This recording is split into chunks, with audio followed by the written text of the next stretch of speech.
recording now. So, 2 minutes, Solid. 2 minutes. All right. So, last class we did the imperialism and the origins of World War I. We did a lot of information last class. We talked about the formation of the two alliances that would eventually lead to World War I, the Triple Alliance. Who was in the Triple Alliance? Robert. Who was in the Triple Alliance? Yeah. Oh, come on. Sorry. No, Germany. you lost your chance. You lost your chance. You lost your chance. Jonathan? France. France, not in the Triple Alliance. Oh, Germany. Triple Entente. Okay, we'll start with that. France. Okay. Great Britain. And? No, Italy. Later. France, Britain. There you go. There you go. And who was in the Triple Alliance? 3 countries. Germany, Austria, Italy. Prussia is a part of Germany. Okay? Now then, thank you very much. So the alliances are formed completely by 1907. That's the first part of the origins of World War I. The second part is, how did these two alliances start fighting each other, which is World War I? I talked about a series of crises. 2 of them took place involving Morocco. The French wanted to expand into Morocco. The Germans resisted. Every time they acted, it alienated the French and their allies, Britain and Russia, because everyone said, why do the Germans want to cause a war over a country that few people know about or really care about? The other series of tensions took place in the Balkans. Where is it? It's not here. Bosnia, this territory was seized by Austria in 1908. The Russians had agreed to it in exchange for being given free access from the Black Sea to the Mediterranean. Thank you, Salma. Lorenzo, just in time. Yeah. Not exactly what I want to talk about. Now, that was A. The Russians felt humiliated by that, being cheated out of that deal. The second crisis came in the Balkan Wars of 1912-13, where Serbia conquered a whole bunch of territory here. The Austrians were afraid of Serbia getting too big. They demanded Serbia give up this particular territory, which formed the independent state of Albania.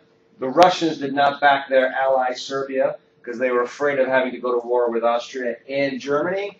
So the Russians were humiliated. So by June of 1914, you have a situation where you have Europe locked into 2 military alliances. And the prime members of both alliances, Germany on one side, Russia on the other, had both suffered humiliation on the international stage twice.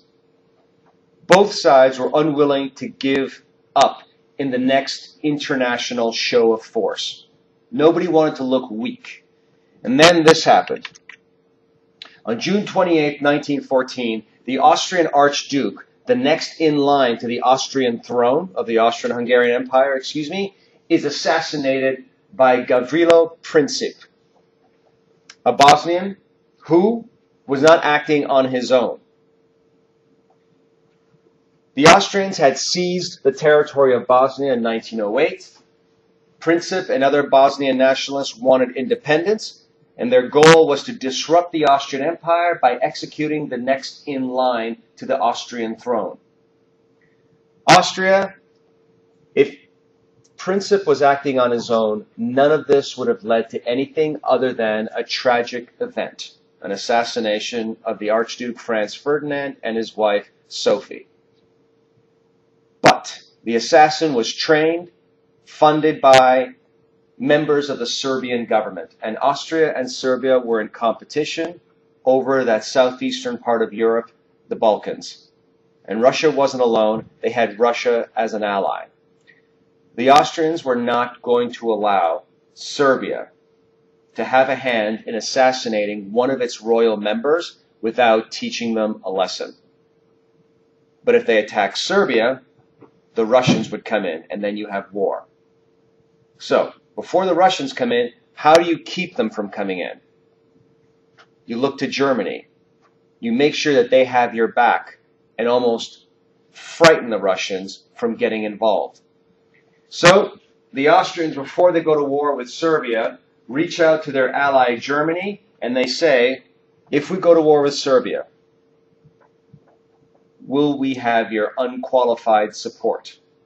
And the guy in charge of all these negotiations between Austria and Germany is the German Chancellor, or the lead political figure after the king, Bethmann Hollweg. And Morgan, you got something for us on Bethmann Hollweg. Who is this guy? And please speak up for everyone to hear. Theobald von Bethmann Hollweg, born November 29, 1856 in Germany, died January 1st, 1921 in Germany. A member of the Frankfurt banking family, Bethmann Hollweg studied law at Strasbourg, Lisbon, and Berlin, and entered the civil service. A former Prussian minister of the Interior and State Secretary in the Imperial German office, Bethmann Hollweg was appointed German Chancellor by Kaiser Wilhelm II in 1909. In foreign policies, his negotiations with the British over reduction of naval armaments came to nothing because of the opposition of German Admiral Alfred von Tirpitz, supported by Kaiser Wilhelm II. Bethmann and Sir Edward Grey, the British Foreign Secretary, worked successfully to prevent the expansion of the Balkan Wars into a major conflict between Austria-Hungary and Russia. This was probably Bethmann's greatest success in foreign affairs. Though Bethmann Hollweg personally expressed hopes of avoiding Germany's going to war in the summer of 1914, he nonetheless played a central role in the mechanization between Austria-Hungary and Germany that occurred in the wake of the assassination of Austrian Archduke Franz Ferdinand by a Serbian nationalist in Sarajevo in late June. On July 10, 1917, Theobald von Bethmann Hollweg, Chancellor of Germany, resigned his position after failing to control the divided German government as World War I threatened to stretch into its fourth agonizing year. Thank you.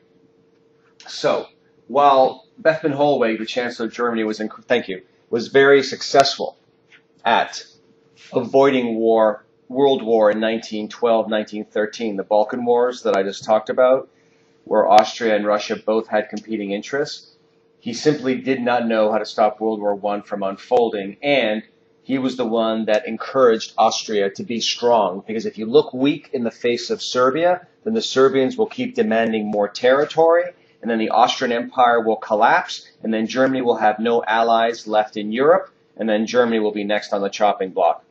So, Kaiser Wilhelm II, promised Austria a blank check, meaning, whatever you want, we have your back. But they had one condition. The condition was pretty straightforward. Right now, everybody is sad over the assassination of the Archduke. If you want to punish Serbia, you have to do it now. You can't wait, because in a month from now, people will change their mind. What do the Austrians do after they get the blank check? They wait. They wait. It's a fairly disorganized government. Lots of people have to be brought into the discussion, military and political. Both Austrian and Hungarian leaders have to be brought in. They all disagreed about what to do next. Austria declares war on Serbia on July 28th, 1 month after the assassination. By this point, Europe is no longer sad. Europe is now concerned that a war between Austria and Serbia is going to bring in the Russians, it's going to bring in the Germans, the French, the British, the Italians, and now we have world war over one solitary act, the assassination of the Archduke. So people get nervous. Now, Austria has declared war on Serbia. The Russians are not going to back down like they've done in the past. So now they mobilize, meaning they put their troops on trains and they bring them to the frontier of Austria. Now, if you bring millions of troops to the frontier of another country, you are definitely going to invade. So you are signaling that you are about to declare war. So if Austrians see Russian troops mobilizing, Austria has to respond. They have to be prepared for the invasion. So now that the Austrians are getting ready to prepare for war against Russia, the Germans realize they have to make a decision. War between Austria and Russia is going to happen. Are we going to back them up as we promised? Of course we are. Well, if we do that, what's our plan? Well, the plan sucks. Because the plan calls for, if you have to go to war with Russia to support your ally, you have to attack France first. And that's the Schlieffen Plan. And let me just go back to the map for a second. Austria declares war on Serbia. The Serbians call on the Russians for help. They say yes. They bring their troops to the border of Austria, right? The Germans got to make a decision. Are we going to support our ally, yes or no? They say yes. Well, what's our plan? In order to take out Russia, we have to take out their allies first. France. Russia is big and slow. If we take out the French first, then we can bring all of our troops into the east to knock out the Russians. It's a great plan, except for the fact that in order to fight Russia, the Germans' plan calls on them to invade a neutral country, Belgium, Luxembourg, also neutral, and France, not neutral, but it hasn't done anything yet. It hasn't attacked Germany, it hasn't invaded Germany, it hasn't done anything. So you can see how this goes from a minor tragic incident in Sarajevo, the assassination, to world war because of alliances and military plans. So the Schlieffen Plan is what Germany has, but they don't want to initiate it because they know that'll broaden the war. On July 30th, Austria mobilizes its troops against Russia because they know the Russians are coming. They have to prepare themselves. Well, now it's the Russians' turn. What do they realize? They are definitely going to war with Austria. Troops are prepared. They're facing each other on the border. But the Russians know if they go to war with Austria, they have to also go to war with Germany because Germany and Austria are allies. So now the Russians send some troops to the German frontier as well. So now the Germans have to react. Russian troops are massing on their frontier. They're going to invade Germany. So now you have to initiate the German war plan, or the Schlieffen Plan. And what does that call for? Attacking France first. So on August 1st, Germany declares war on France. They invade France by going through Belgium and Luxembourg. And what happens after that? Britain gets involved to protect France, its ally, and to protect the neutrality of Belgium. All of this happens between June 28th and August 4th. The assassination of one guy by another guy leads to World War I that involves all of Europe and all of its empires around the world. And all of this happens because everybody's locked into two military alliances. Relationships between the two alliances have been getting worse and worse for the past decade. Everyone has increased their military and navies because they expect a war to happen. And no one's willing to back down after previous instances of failing to support an ally. Because now everybody's afraid if they don't back up their friends, they will be abandoned in the future. And if they have to fight a war against their enemies, they don't want to make that fight by themselves. You follow? So, in a nutshell, World War I was a schoolyard fight that has gone off the rails. People bump into each other in the hallway. Nobody wants to say they're sorry. All of a sudden, let's meet out in the park. And they bring all their friends. And whoever's left standing is the winner. The difference is, here, the technology makes it... People were thinking as if that's how wars are now fought. But the technology had advanced to the point that you don't just hit somebody, they fall down and the war's over. Or the fight's over and everyone goes home and gets, I don't know, ice cream or something. Things now last. Instead of armies being a few thousand, armies are now in the millions. And technology is strong enough that you can hold on for a while. So this takes us to today.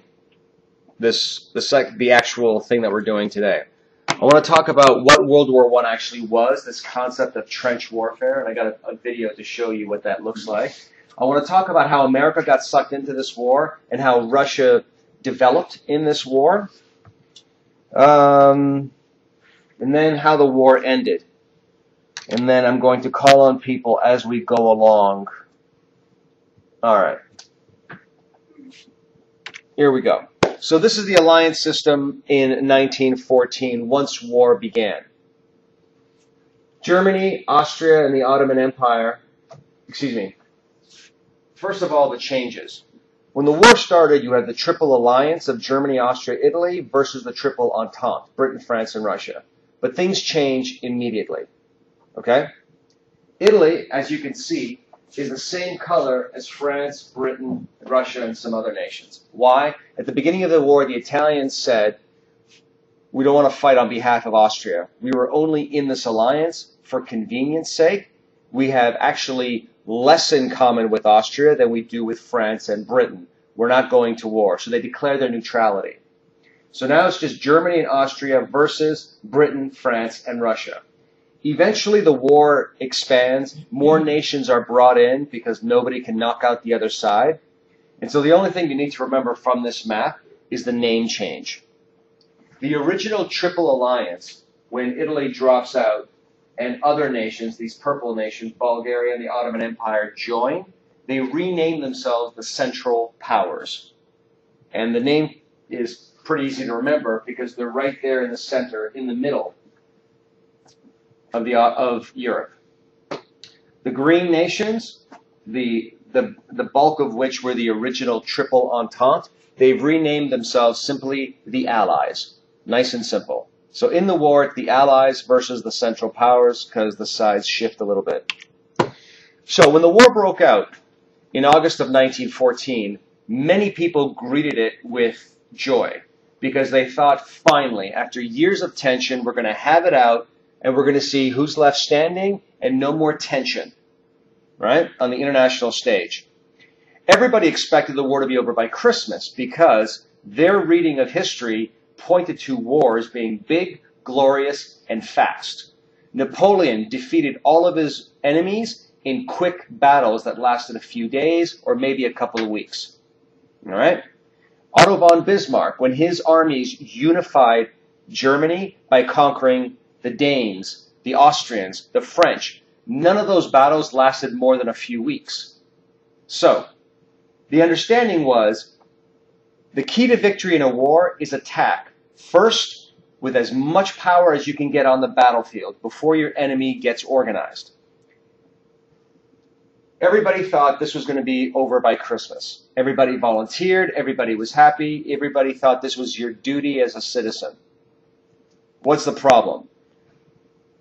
As in most cases, people read history selectively, and they failed to pick up on some examples which should have given them some pause. For instance, in 1904 and 1905, Russia and Japan went to war. This war didn't last just a couple of weeks. It lasted nearly a year. It involved trench warfare, which I'll talk about in a moment. It was long, it was brutal, it was costly. And even before the Russo-Japanese War, you had the U.S. Civil War. That was not quick. It lasted nearly 5 years. It involved a tremendous amount of casualties.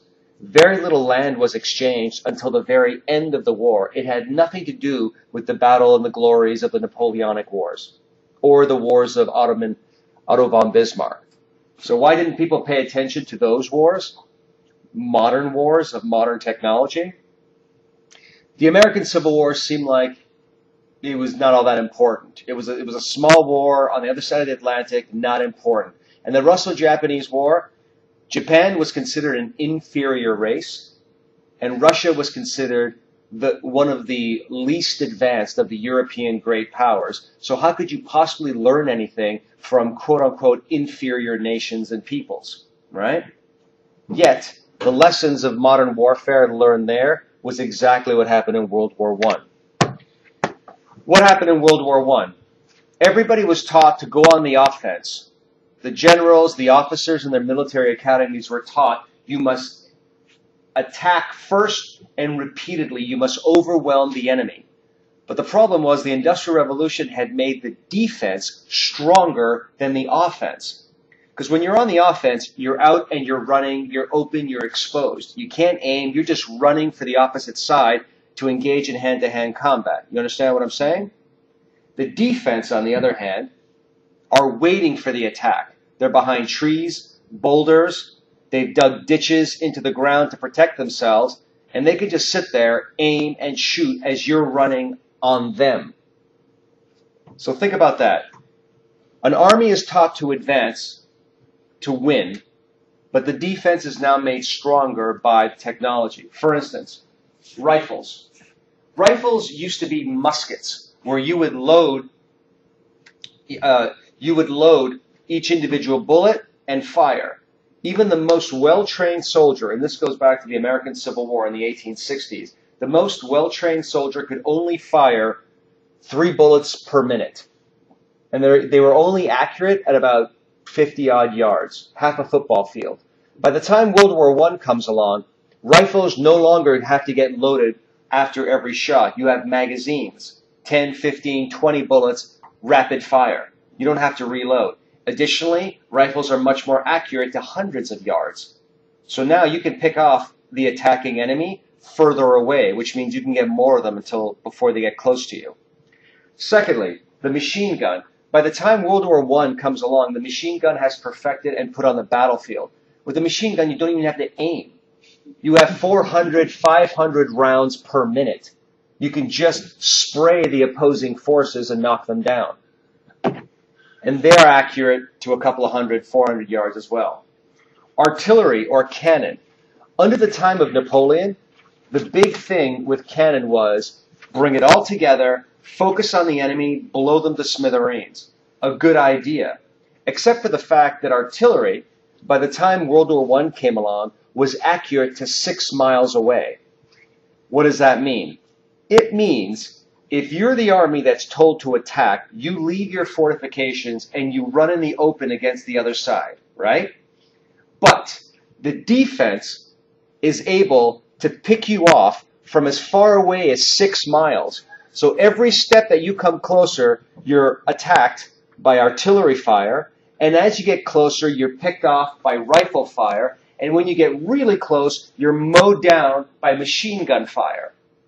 And you're running over open field, which has already been blasted by previous engagements with lots of potholes filled with water, which if you fall in, you just die because it's quicksand. There's barbed wire out there, so it's slow going.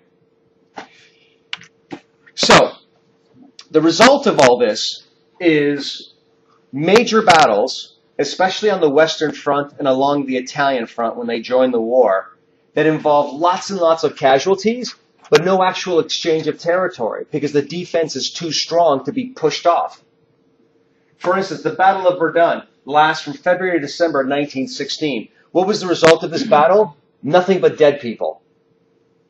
Nearly 1 million dead on the French and the German side, but the fortress Verdun was not lost by the French. The land surrounding it was not significantly taken over by the Germans, but a lot of soldiers died.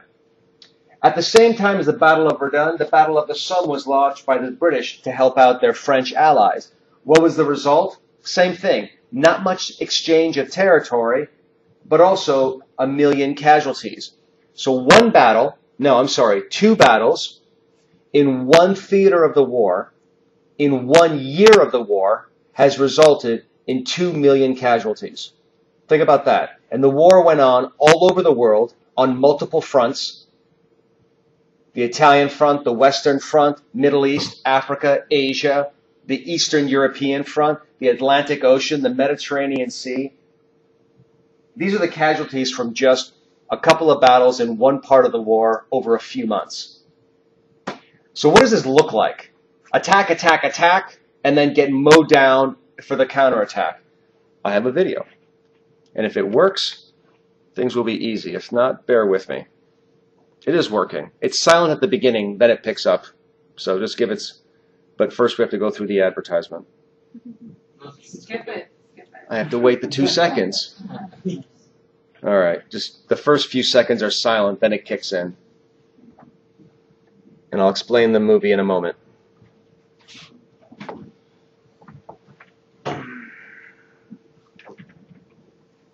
Those are the Germans getting ready for an attack on the French lines. You can tell the Germans by the pointy helmets.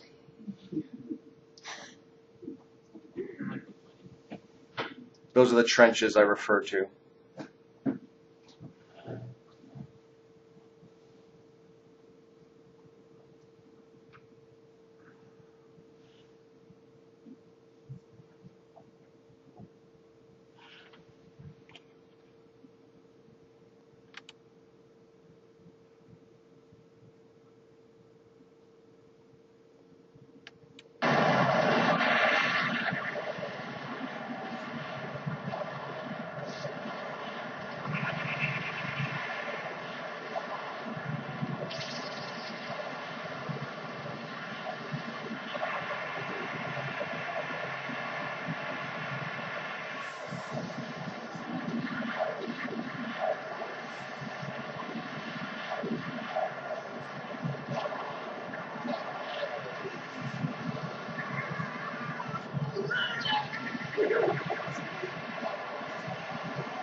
Okay.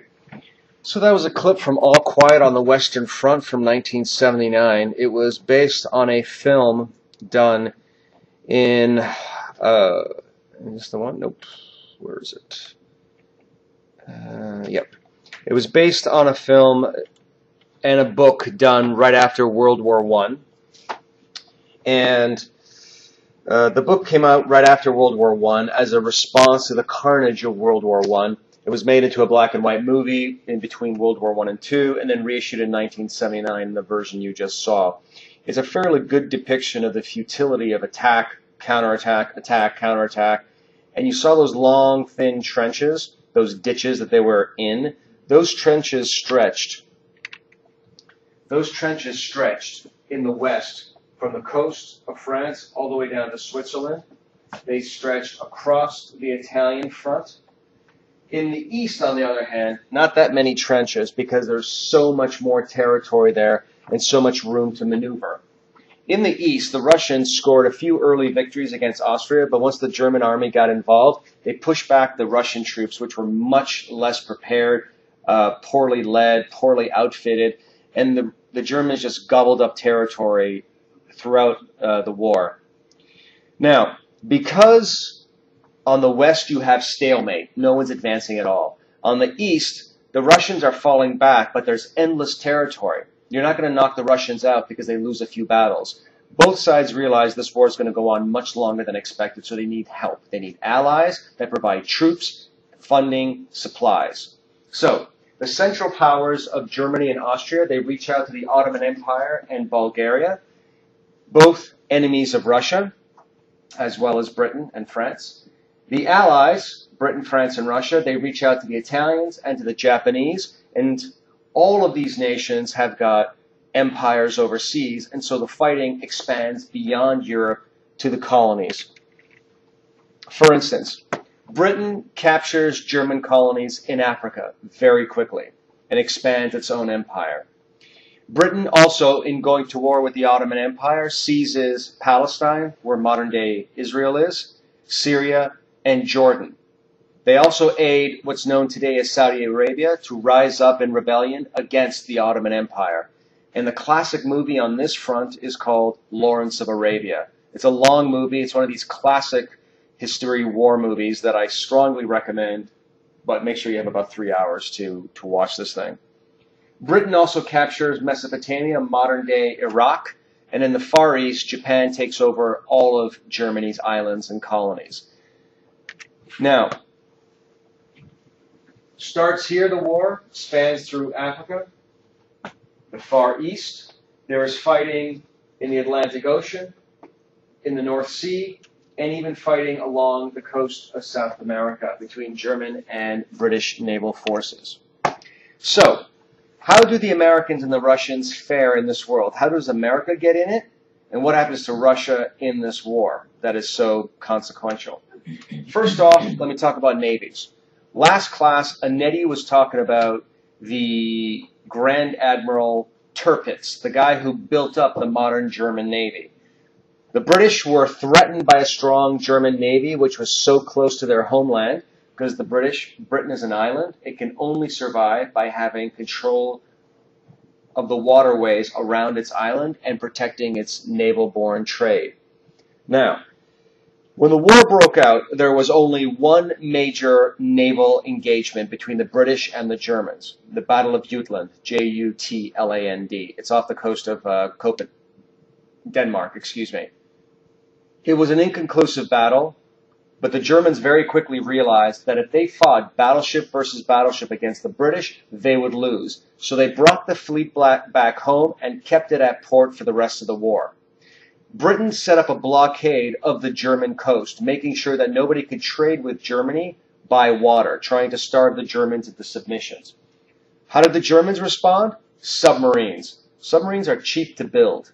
The Germans built a lot of them. They encircled the British island and sunk everyone that tried to trade with Britain, trying to starve them into submission. What's the problem? The problem is the United States is still neutral. The United States' main trading partner is Britain, and they don't want to stop trading with Britain.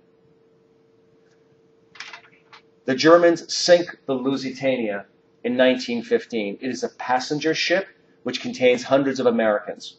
The Germans claim that this ship was not in fact neutral, it was carrying military supplies. The Americans were quite upset. They threatened war. The Germans backed down, apologized, and said they would be more careful in the future, and they were. But that means a lot of stuff still got through their blockade to Britain. And even if you weren't trading military supplies with Britain, you were bringing them food, coal, things they needed to stay in the war effort, which hurt Germany. But the Germans let it go because they didn't want war with America while they were fighting France, Britain, Italy, Russia, and a number of other smaller nations. Until 1917. In 1917, the Germans are exhausted. They've been fighting for years. Their Austrian ally is not that much help. The Ottoman Empire, not that much help. Germany by itself is fighting the Russians, the French, and the British, and the Italians, with very little help from its allies. They're running out of money, they're running out of men, they're running out of food. So in 1917, they change the rules, and they initiate unrestricted submarine warfare. The goal here is sink everything that is going to Britain, force Britain into peace, and even if it upsets the Americans, by the time they declare war, it'll be too late and the war will be over. It was a desperate gamble and not a very good one. On April 6th, the U.S. declared war on Germany in response to the thousands of tons of shipping that Germany was sinking now that they restarted unrestricted submarine warfare. That changes the rules of the game. The other thing that changed the rules of the game was Russia. In March of 1917, the first Russian Revolution broke out. The origins of this Russian Revolution, where the Tsar, the king of Russia, was overthrown, was simple. The Russian army was getting devastated on the battlefield. Everybody was hungry. There wasn't enough food being produced to feed the soldiers, the workers, the peasants. Workers were working longer and longer hours in the factories to produce the weapons of war. And all of this led to unhappiness with the Tsar of Russia, the king of Russia. He was an absolutist ruler. So everything that was good, he got the credit. Everything bad, he got the blame because he was an absolute ruler of Russia. Now, in March of 1917, workers in St. Petersburg went on strike after years of extensive work hours. It's illegal to go on strike, etc. As in the past, the king calls out the army to crush the strike. But this time the soldiers don't respond. The workers and the soldiers are all fed up with the Tsar, the king of Russia, his mishandling of the war. They want it to end. The Tsar now has to make a decision. What do I do next? His workers are not paying attention. And now the army, his entire basis of authority, is not following orders. So he quits. He quits. Russia now becomes a republic, a government with no king, and the government is completely elected by the Russian people, like America. The Duma now has full power. The Duma is the Russian parliament, like the British parliament, our Congress, all elected by the Russian people. The very first thing that they do when they take over power is they promise to continue the war, to honor their obligations to their allies, Britain and France. This is problematic because the same people that were upset and got rid of the king of Russia are now still upset at the continuation of the war, and now enters Vladimir Lenin, the head of the Bolshevik Party, to whom I turn to Ramir. Tell us about Lenin. Vladimir Lenin, born in April 22nd, 1870, was a Russian communist revolutionary, politician, and political theorist. He served as the leader of the Russian Soviet Federative Socialist Republic from 1917, and then concurrently as premier of the Soviet Union from 1922 until his death. Politically, as a Marxist, his theoretical contributions to Marxism thought are known as Leninism, which coupled with Marxian economic theory. Hang on a second. Hang on. Calm down. Speak up. Slow down. Where Marxian economic theory have collectively come to be known as Marxism-Leninism. Born to a wealthy middle-class family in Simbirsk, Lenin gained an interest in revolutionary leftist politics following the execution of his brother Alexander in 1887. Expelled from Kazan State University for participating in anti-Tsarist protests, he devoted the following years to a law degree and to radical politics, becoming a Marxist. In 1893, he moved to St. Petersburg, and became a senior figure in the Russian Social Democratic Labor Party. Arrested for sedition and exiled to Siberia for 3 years, he married Nadezhda and fled to Western Europe, living in Germany, France, and England, and Switzerland, where he became known as a prominent party theorist. In 1903, he took a key role in the RSDLP, leading to the Bolshevik faction against Julius Martov's Mensheviks. Briefly returning to Russia during the Revolution of 1905, he encouraged violent insurrection and later campaigned for the First World War to be transformed into an Europe-wide proletariat revolution. After the 1917 February Revolution ousted the Tsar, he returned to Russia. Lenin played a senior role in orchestrating the October Revolution in 1917, which led to the overthrow of the provisional government and the establishment of the Russian Socialist Federative Soviet Republic, the world's first constitutionally socialist state. Immediately afterwards, the new government under Lenin leadership proceeded to implement socialist reform, including the transfer of state and crown lands to workers' Soviets. Let me hold you off there, because now you're going into parts of the lecture I'm going to get into. Okay. All right? Thank you very much. That was very good. Very good. A couple of things that he mentioned that I wanted to highlight for you. Let's see. You mentioned Marxist-Leninism, a blending together of Marxism that you read for me with the Communist Manifesto, the inevitable coming to power of the workers after being exploded for years by the bourgeoisie. The Leninist part of it we're going to talk about in a couple of classes when you, Selma, are talking about Lenin's article, What is to be Done? That's his twist on Marxism, where he takes Marxist theory of the inevitable revolution of the workers, but he adds a tactic to it to speed it up. All right? Lenin got involved in seditious politics because of the execution of his brother, Alexander. He was critical in the formation of the Bolshevik Party, and you mentioned a split between the Bolsheviks and the Mensheviks.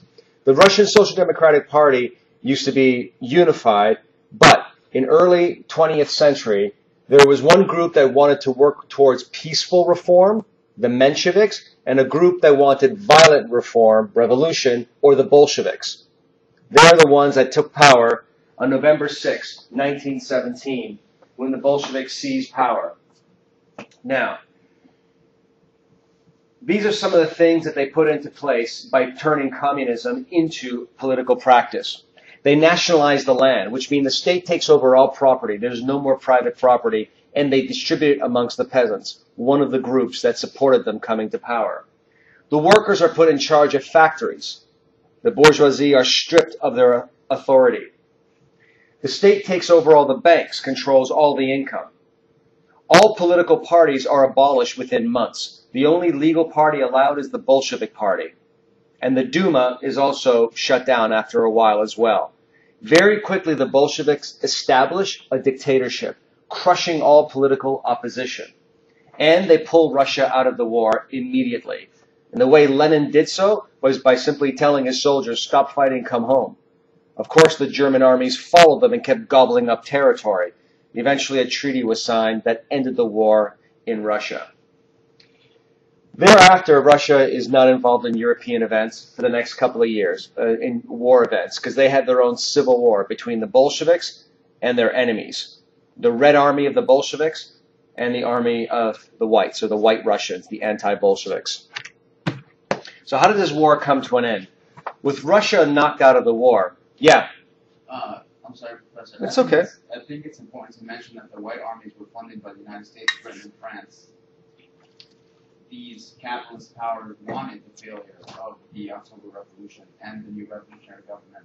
100%. And they also wanted Russia to stay in the war to distract the German troops and still remain an Eastern Front. 100%. And it'll come as no surprise to you that I was going to bring that up in our next class. But I thank you for reminding us. Now, with the troops, the German troops no longer have to fight on the Eastern Front in Russia. The goal was bring them to the West and give one final push in the West to knock out the British and the French before the Americans come. And this is what the Germans attempted in early 1918, one final offensive. This is all they had left. They were tired, they were hungry, their troops were exhausted, but they figured this is it. Everyone else is tired and hungry. We should be able to pull this off because now we have all of our troops concentrated in one area. What happens? The Americans were there. The Americans managed to declare war in April of 1917 and get troops on the ground by early 1918 to strengthen their British, French, and even their Italian allies. So when the big final push came, the Americans were there, fresh troops, and held off the advance, and then pushed the counteroffense, and the German army had nothing left. They pulled back out of France, Belgium, Luxembourg. They were pushed back into Germany. They were exhausted. They knew they had lost this war. And the Allies said, we're willing to stop fighting if your king, Kaiser Wilhelm II, quits the throne because he started this whole mess. The Kaiser abdicated, and the war comes to an end very quickly thereafter on all fronts. The group that ended up negotiating the end of the war for Germany was not the group that got Germany into the war. Germany was brought into the war by its military leadership and its political leadership that were all loyal to the Kaiser. The political parties in the German parliament, they supported the war once it started, but they weren't active participants in the lead up to the war. But now that the Kaiser is gone, all of his advisors gone, the only real political power is the German parliament or Reichstag, the group that is elected by the German people. So they have a prime minister or chancellor, ministers. All political power resides in the German Reichstag, just like in Britain. Power resides in the British Parliament, the elected part of the government. What's the problem? The problem is the very people that had to negotiate the peace and sign a peace treaty that nobody in Germany liked were the people that had nothing to do with bringing the war on, but they got all the blame with how the war ended. So what you have in Germany is the introduction of, for the first time, fully democratic government, but the very first thing they had to do is take responsibility for a document, the treaty that ended the war, that nobody liked. So democracy was introduced in a very bad way, which weakened its support. So now the peace is made, and we have competing ideas. Woodrow Wilson from the Americans and these four other leaders from the Allies, they have different ideas. Wilson, who's my Wilson? Sarah, tell me about Woodrow Wilson. And we are at about 1:30, so just keep that in mind. Everyone, go ahead. Woodrow Wilson. Thomas Woodrow Wilson, born on December 28, 1856, died on February 3rd, 1924. Wilson was born in Staunton, Virginia. He received an honor degree in 1879 at Princeton University. In 1885, he published Congressional Government, a splendid piece in which he explains and analyzes the difficulty arising from the separation of the legislative and executive powers of the American Constitution. He became the governor of the state of New Jersey from 1911 to 1913. In here, he distinguishes himself as a reformer. Wilson won the presidential election of 1913, becoming the 28th U.S. president. Upon taking office, he looked forward instituting the reforms he had outlined in his book, The New Freedom, which included the changing of the tariff, the revising of the banking system, the checking of monopolies, the fraudulent advertisement, and the prohibition of unfair business practices. In the early days of World War I, Wilson was determined to maintain neutrality. He protested British as well as German acts. He offered mediation to both sides. He was re-elected as president in 1970. On January 31, 1917, Germany announced that unrestricted submarine warfare was already started. On March 27, on the same year, after 4 American ships had been sunk, Wilson decided to ask for the declaration of war. On April 2nd, he made the formal request to Congress, and on April 6th, Congress approved. Wilson never doubted the outcome. He mobilized a nation, its manpower, its industry, its commerce, its agriculture. He was himself a chief mover in the propaganda war. His speech on Congress, his speech to Congress on January 8, 1918, on the 14 points was a decisive point to win the war and for people to see that his peace aims the vision of a world in which freedom, justice, and peace could flourish. After the Germans signed the armistice in November 1918, Wilson went to Paris to try to build an enduring peace. He later represented to the Senate the Versailles Treaty, containing the commencement of the League of Nations. But the election of 1918 had shifted the balance in Congress to the Republicans. By 7 votes, the Versailles Treaty fell in the Senate. The president didn't listen to the warnings of his doctors. He made a nation tour mobilizing the public sentiment for the treaty. After the speech in Pueblo, Colorado, on September 25, 1919, he collapsed and he never fully recovered. Exhausted, he suffered a stroke and nearly died. Let me just cut you off there so I can continue with this. Thank you very much. Very good. Very good. Some things to take from this. Wilson was an academic. He was also president of Princeton University before he got into politics, as well as a reformer. He looked at politics, he looked at international events from the perspective of what's going on now, how can we make it better? And he did that on the domestic front when he reformed both the running of the state of New Jersey, implementing reforms to improve people's lives, but also on the international front, he wanted to improve the way international politics was done. Here's the problem, though. His 14 points that involve all people should have the right to their own nation, that's self-determination, an end of secret treaties, the implementation of the League of Nations so we don't stumble into World War I again, and not a harsh treaty because we want to build Germany back up to be a full economic partner, which benefits everyone. All of these things he came to, but he was only in the war for under a year, whereas these other nations had been in the war since 1914 or 15, and they were exhausted, they had paid a high price, and they had promised their people that Germany would be made to pay for their starting the war. Now, let's see.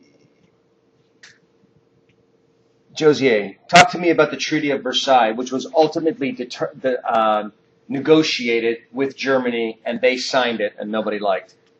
Give me some of its highlights. Well, the Treaty of Versailles was one of the peace treaties at the end of World War I, ending the state of war between Germany and the Allied powers. It was signed on June 28, 1919. The Versailles Palace was considered the most appropriate venue simply because of the size. Many hundreds of people were involved in the process, and the final signing ceremony in half of could accommodate hundreds of dignitaries. Many wanted Germany, now led by Frederick Edwards, smashed. Others like Lloyd George were arguably more cautious. It required Germany to accept the responsibility and her allies for causing all the loss and damage during the war. The treaty forced Germany to disarm, make substantial territorial concessions, and pay reparations to the certain countries that had formed the once-time powers. In 1921, the total cost of these reparations were assessed at 132 billion marks, which was equivalent to $31.4 billion. People were so upset with it because they claimed that it was messing up their economy, where in actuality the historian Sally Marks judged the reparation figures to be lenient, a sum that was designed to look imposing but was in fact not. It had little impact on the German economy and analyzed the treaty as a whole to be quite restrained and not as harsh as it could have been. Thank you. So the big thing that the Treaty of Versailles had was, besides Germany losing some land, a bunch of land, was the imposition of reparations. They had to accept that they were responsible for starting World War I, and they had to pay back money. Now there is some debate as to, was it that much money? Did it have that much effect? And that debate is valuable. But the other part of this that I want you to focus on is how did the German people view the reparations. And the way they looked at it was, it's unfair, we're getting all the blame, we have to rebuild our country, we didn't start this war, everybody's at fault, why are we getting all the blame? And why is all this money that we should be using to rebuild our factories and bridges and roads and schools that we have to pay back to the British, the French, and the Italians? That was their argument. The British, French, and the Italians, they demanded reparations because they owed money to the Americans. And they could only pay the Americans back if the Germans paid them. So it was this vicious cycle that didn't help anybody, especially political balance in Germany. Because the government that accepted the reparations, signed the peace treaty, accept the blame, were these democratic parties introducing democracy in Germany and not having a whole lot of support as a consequence. Tammy, talk to me about the League of Nations, one of the things that came out of the Treaty of Versailles. What is it? What's wrong with it? The League of Nations was set up because President Wilson wanted to do more than anything. He wanted the League to be a kind of world parliament where nations would sort out their arguments. He hoped this world war would stop. But Wilson wanted to do more than just stop war. He wanted to make the world a better place. He wanted the League to do things to improve people's lives and jobs. He wanted to improve the public health and to end slavery. Wilson also hoped that the League would persuade the nation to agree to disarmament. I can see that. Disarmament. Disarmament. To put down the weapon that would make war impossible. Finally, Wilson thought that the League of Nations could enforce the What? The Treaty of Versailles, yes? and persuade countries to keep the promises they made. But when Wilson got back home to the United States, the American Senate refused to join the League. Americans did not want to get dragged down into other countries' problems. This damaged the League a lot. Okay. One thing you forgot to put in there was, what exactly is it? You talked about all the good stuff, but what is it? It's about ending the World War I. No, that's what they're going to do. Well, they would like to hope. Everybody's familiar with the United Nations? Yes? Representatives of the world get together in a big room and they talk about their problems, hopefully to avoid World War I happening, where a couple of nations go to war and they drag their allies. Yes? Yes. The League of Nations was meant to be an open discussion where everybody brings their problems out in the open and collectively the world punishes whoever does something bad. For instance, invading a country for no apparent reason. So that one country doesn't have to defend itself against the invader, they'll have the backing of the League of Nations. Why did it fail? As Tammy tells us, the Americans didn't want to be part of it. They didn't want to have their army or navy sent all over the world to deal with these minor conflicts which they didn't care about. Remember, the Americans didn't want to be in World War I in the first place. They were isolationists. They were dragged into the war because their shipping was attacked, and thereafter, they wanted to go back to dealing with American issues and leave Europe to its problems. The League of Nations was the exact opposite. America has to be a full-time partner in global events to avoid future war. Didn't work. The Americans didn't want to be a part of it. The Russians weren't allowed to be a part of it because they're communists. The Germans weren't allowed to be a part of it because everybody hated the Germans. So who's left over with the military power to protect world peace? Britain and France. But they're exhausted from World War I. They don't want to go sending their troops to Africa or Asia or wherever a war breaks out. So what does that mean? In the future, when nations like Japan, Germany, and Italy build up an empire, no one's there to stop them. The League of Nations got no power. Other nations are isolationist. They don't want to get involved. And then we have World War II. So, some of the things that resulted from the Treaty of Versailles, which completely undermined democratic government in Germany, because they had to sign this thing, was Germany lost land to France in the west. They lost control of territory in Germany. They lost land in the east to new nations such as Poland. Their army, which was the pride of Germany before the war, millions of men strong, was reduced down to a bare minimum, 100,000 men, a shadow of its former glory. Its navy that they had spent God knows how much money building up before World War I was now sunk to the bottom of the ocean because they didn't want to give it up to the British. And finally, when everyone else was building a modern air force as part of their modern militaries, the Germans were not allowed to have one. This was a crippling treaty meant to keep Germany weak. But the reparations was also meant to keep them weak economically. And even at the time, leading economists, John Maynard Keynes, an Englishman, said, "You can't bankrupt the most powerful economy of Europe and expect Europe to go back to normal economically. You can hate them, but they need to buy your stuff, and you have to buy their stuff. Germany is too powerful an economy to be destroyed. You have to build them back up." The reparations made that difficult, partly because of funding that went out of Germany that could have been used for domestic investment, but partly because it led to tremendous political instability, so the government could never focus on rebuilding itself. It was focusing on staying in power. It faced multiple attempts at violent overthrow. In the East, the various other treaties completely redrew the map of Europe. The Austro-Hungarian Empire disappeared. What resulted was the independent states of Austria, Hungary, Romania doubled in size. Serbia was the big winner of World War I. They basically started World War I. The result was that Serbia was allowed to expand and take over Croatia, Bosnia, Slovenia, Macedonia. Am I missing anything? So what started off as Serbia here is now Yugoslavia. Okay? Poland is put back on the map with land taken from the Russians, the Germans, and the Austro-Hungarian Empire. The Baltic states, part of the Russian Empire, put back on the map. Finland is independent. So all of this is great from the perspective of self-determination. People get their own countries, right?